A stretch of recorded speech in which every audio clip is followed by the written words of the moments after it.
Assalamualaikum warahmatullahi wabarakatuh. Perkenalkan, saya Anita Petriani, mahasiswi semester 4 Fakultas Ilmu Kesehatan, Prodi Kesehatan Masyarakat Universitas Ibnu Khaldun Bogor. Pada kesempatan kali ini, saya akan membahas mengenai materi Islam Disiplin Ilmu Kesehatan dari materi 1 hingga 8 sebagai pemenuhan tugas ujian tengah semester yang diampu oleh Dr. Haji Ahmad Alim LCMA. Berikut ini adalah materi-materi yang akan dibahas dalam video ini. Materi pertama membahas mengenai pengantar ID kesehatan.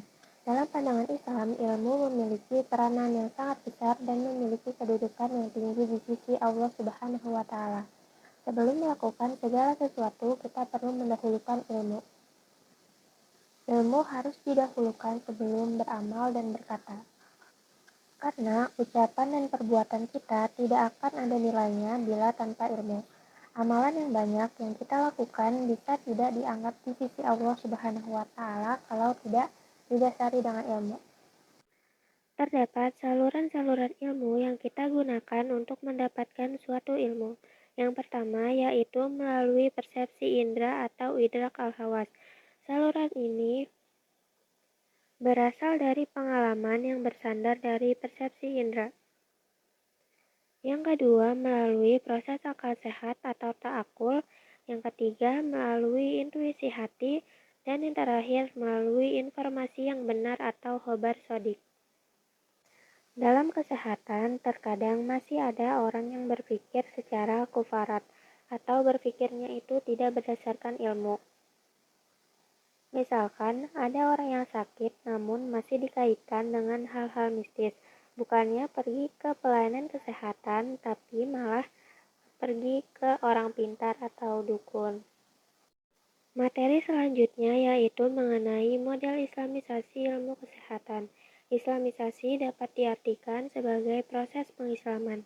Islamisasi merupakan pembebasan manusia dari hal-hal yang bertentangan dengan Islam dan dari belenggu paham sekuler. Paham sekuler itu merupakan paham yang mengedepankan pada kebendaan semata dan memisahkan antara kehidupan dunia dengan akhirat. Ilmu kesehatan itu sifatnya umum dan berlaku secara universal, namun ada yang sejalan dengan cara dan yang berlawanan dengannya.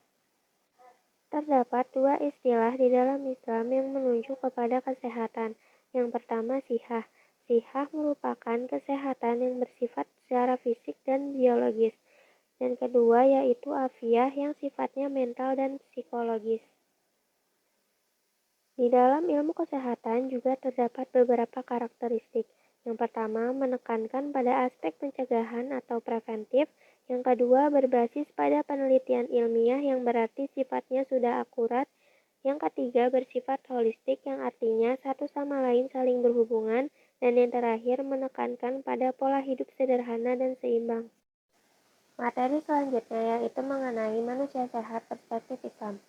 Al-Quran memandang kesehatan sebagai suatu kondisi sehat secara menyeluruh, baik secara fisik, mental, spiritual, maupun sosial.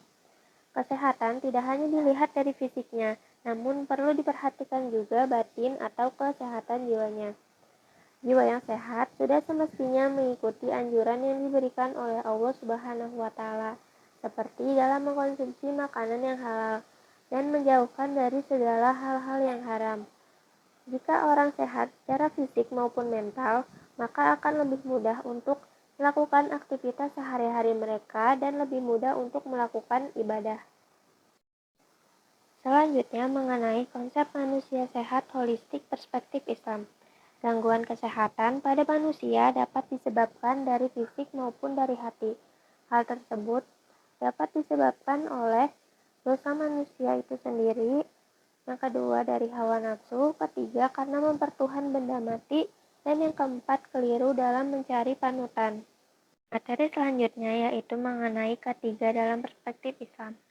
Keselamatan dan kesehatan kerja merupakan upaya untuk mencegah timbulnya kecelakaan dan penyakit akibat kerja, baik secara fisik maupun mental. Kecelakaan atau penyakit yang terjadi akibat kerja dapat mengakibatkan kerugian bagi pekerja atau perusahaan itu sendiri, seperti pada pekerja akan menimbulkan luka berat, kecacatan, bahkan sampai kematian. Dan bagi perusahaan itu sendiri dapat menurunkan tingkat produktivitas serta mempengaruhi pelayanan. Dalam syariat Islam, kesehatan dan keselamatan kerja dilihat dari 5 hal. Yang pertama, dari agama. Apakah di tempat kerja tersebut terdapat ruangan untuk beribadah dan apakah waktu bekerjanya bisa memungkinkan untuk melakukan ibadah. Yang kedua, dilihat dari keselamatan nyawa dan kesehatan. Apakah tempat tersebut sudah menerapkan peralatan ataupun prosedur yang sesuai dengan aturan ketiga. Yang ketiga, akal. Apakah tempat kerja tersebut nyaman sehingga pekerja tidak merasakan stres ataupun depresi. Yang keempat, dapat menjaga keturunan. Apakah di tempat kerja tersebut lingkungannya sehat? Dalam artian pergaulannya tidak buruk. Dan yang terakhir, dapat dilihat dari keselamatan hartanya. Apakah gaji atau upah yang diterima oleh pekerja sesuai dengan apa yang dikerjakannya? Selanjutnya yaitu mengenai promotif, preventif, kuratif, dan rehabilitatif dalam perspektif Islam. Yang pertama yaitu promotif. Promotif merupakan suatu upaya untuk meningkatkan kesehatan yang dilakukan melalui pendidikan kesehatan. Yang kedua yaitu preventif. Preventif yaitu kegiatan untuk mencegah segala hal yang bisa mendatangkan bahaya. Contohnya yaitu menjauhkan diri dari segala hal yang bisa menjatuhkan ke dalam kebinasaan. Yang ketiga yaitu kuratif atau pengobatan untuk menyembuhkan suatu penyakit. Selain datang ke pelayanan kesehatan, pengobatan juga dapat dilakukan dengan berdoa kepada Allah Subhanahu wa taala, beramal dan menjaga hubungan baik dengan sesama manusia. Dan yang terakhir yaitu rehabilitatif atau pemulihan kesehatan. Pemulihan kesehatan dapat dilakukan dengan tidak lagi menggunakan barang-barang yang haram, tidak mempercayai tahayul, dan menjauhkan diri dari segala sesuatu yang dilarang oleh Allah Subhanahu wa taala. Selanjutnya yaitu materi kesehatan nutrisi di dalam Islam. Kesehatan nutrisi di dalam Islam artinya mengkonsumsi makanan halal dan baik yang mengandung nilai gizi yang cukup dan tidak mengkonsumsinya secara berlebihan. Sedangkan Islamisasi di dalam ilmu nutrisi yaitu bersyukur atas segala nikmat yang Allah berikan terhadap makanan dan minuman yang ada di dunia ini. Terdapat beberapa jenis makanan dalam Al-Quran untuk mencukupi kebutuhan gizi manusia. Yang pertama yaitu berasal dari biji-bijian sebagai sumber karbohidrat, yang kedua buah-buahan sebagai sumber vitamin dan mineral, dan yang ketiga makanan yang berasal dari hewan sebagai sumber protein. Gizi buruk di dalam Islam yaitu makan secara berlebihan dan mendapatkan makanan dengan cara yang tidak baik atau tidak halal. Orang yang mendapatkan makanan dengan cara yang tidak halal akan mendatangkan kepada keburukan, seperti tidak dikabulkannya doa dan menjadi bahan bakar api neraka. Jika orang mengkonsumsi makanan yang halal dan mendapatkannya dengan cara yang baik pula, maka akan berdampak pada kesehatan jiwa dan mental. Nutrisi yang baik akan mendatangkan produktivitas yang berkaitan dengan amal soleh, karena jika dalam keadaan sehat, maka orang akan lebih mudah untuk beribadah kepada Allah Subhanahu wa taala. Materi yang terakhir yaitu mengenai kesehatan individu. Kesehatan individu tidak hanya dilihat secara fisik, tetapi juga secara hati, mental, dan sosial. Kebersihan diri bertujuan menjaga kebersihan dan kesucian dari najis dan hadas sehingga siap untuk beribadah, serta menjauhkan dari segala bentuk penyakit hati seperti sombong dan iri dengki.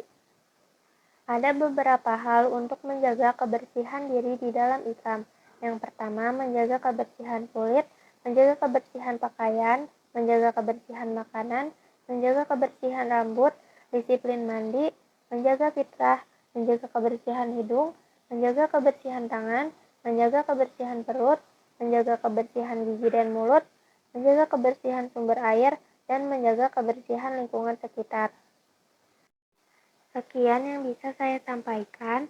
Mohon maaf jika ada kesalahan. Wassalamualaikum warahmatullahi wabarakatuh.